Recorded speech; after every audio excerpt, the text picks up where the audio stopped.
대로, 로, 길, 번길, 안길, 가길? 이게 도대체 뭘까요?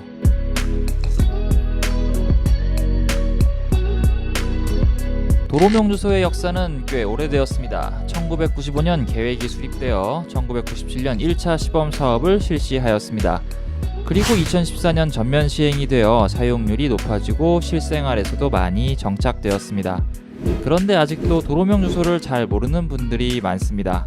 우리나라의 모든 주소를 체계적으로 만들려다 보니 조금 어렵게 느껴질 수 있습니다. 그렇지만 체계를 이해한다면 아마 여러분들은 도로명 주소를 누구보다도 잘 아는 도잘날이 되실 수 있습니다. 도로명 주소의 기본 메커니즘은 정말 간단합니다. 앞에는 한글로 된 도로의 이름이고 뒤에는 숫자로 된 건물 번호로 이루어져 있습니다. 뒤에 있는 건물 번호부터 알아보겠습니다. 도로 이름이 대로나 로면 그 도로의 기점으로부터 뒤에 있는 숫자에 10m를 곱한 거리에 있는 건물이라는 뜻이고, 도로 이름이 길이면 그 길의 기점으로부터 뒤에 있는 숫자에 5m를 곱한 거리에 있는 건물이라는 뜻입니다. 도로의 방향은 서에서 동쪽으로, 남에서 북쪽으로 진행되며 건물 번호가 홀수일 경우에는 왼쪽에 있는 건물, 그리고 짝수일 경우에는 오른쪽에 있는 건물입니다. 예를 하나 들어보도록 하겠습니다. 강남대로 193이라는 주소를 찾아보도록 하겠습니다. 강남대로의 기점에서 남에서 북으로 진행하여 약 1930m 정도 진행한 지점에 왼쪽에 있는 건물이 바로 강남대로 193입니다. 이제 앞에 있는 도로명에 대해서 알아보도록 하겠습니다.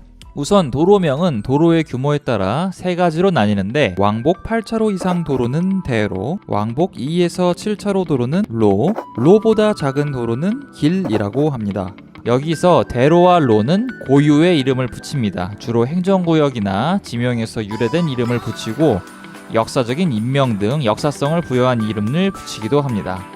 길은 이름을 붙이는 방식이 대로와 로와는 조금 다른데 지역별로 총 3가지 방식으로 나뉩니다. 먼저 부산, 인천 등에서 사용하는 기초번호 방식입니다. 도로명 주소의 기본 원리로부터 유래한 방식으로 대로나 로의 기점으로부터의 거리를 기준으로 길 이름을 지정합니다. 표현은 무슨 로 몇 번 길 이렇게 표현합니다. 예를 들어 낙동대로 398번 길이다 하면 낙동대로의 기점으로부터 약 3980m 진행한 지점에서 오른쪽에서 시작되는 길입니다. 그 다음 서울이나 대구 등에서 사용하는 방식인 일련번호 방식입니다. 이건 길의 순서를 지정하는 방식으로 대로나 로의 기점으로부터 몇 번째 길인지의 기준으로 길 이름을 지정합니다. 표현은 무슨 로 몇 길 이렇게 표현을 합니다. 예를 들어서 노년로 26길이다 하면 노년로의 기점으로부터 순서대로 좌측에 1길, 우측에 2길 이런 식으로 가서 26길, 즉 오른쪽만 보면 13번째 길이다 이런 뜻입니다. 마지막으로 울산이나 우리 교육원이 위치한 천안에서는 길 이름을 대로나 로에 종속시키는 것이 아니라 고유의 지명을 활용하여 일련 번호를 부여한다든지 하여 길 이름을 붙입니다. 예를 들어 우리 교육원은 양지말 1길에 위치하고 있는데 옛 고유 지명에서 유래된 이름입니다. 자, 근데 여러분들이 길에 딱 들어갔어요. 예를 들어서 계백로 1249번 길에 딱 들어갔는데, 그런데 입구를 들어갔는데 비슷한 규모의 길이 하나 더 있는 경우도 있죠. 이럴 때는 이 길은 안길이라는 이름을 써서 부릅니다.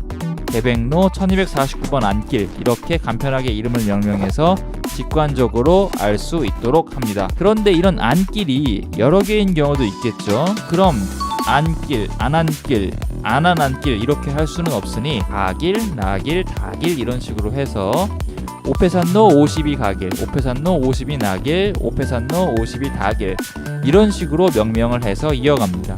그리고 우리가 골목이라고 부르는 차 한 대가 겨우 지나가거나 아니면은 뭐 사람 한두 명 지나다닐 만한 그런 작은 길이 사실 우리 주변에 어마어마하게 많죠. 이런 모든 골목에 길 이름을 부여하면 전국에 길 이름의 개수가 아주 많아질 겁니다. 그래서 이런 골목은 일일이 길 이름을 부여하지 않고 뒤에 건물 번호에 가지 번호라는 것으로 표현을 합니다. 예를 들어 노년로 26길에 기점으로부터 60m 정도 진행하다가 오른쪽에 골목길이 나왔어요. 그러면 이 길은 길 이름을 부여하는 것이 아니라 여기에 건물이 있었으면 노년로 26길 10이겠죠.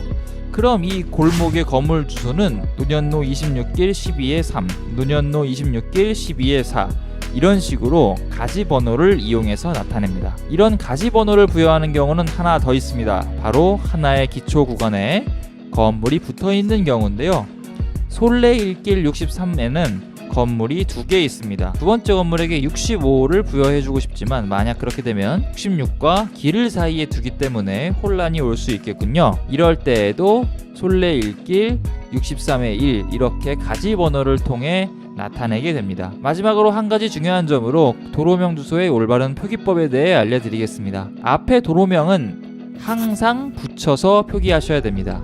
포스트 클래스로 11번 가길이라는 길이 있다면 자칫 포스트 클래스로 11번 가길 이렇게 띄어서 표기해야 하지 않나 라고 생각하실 수도 있는데 도로명은 모두 붙여서 표기해야 합니다.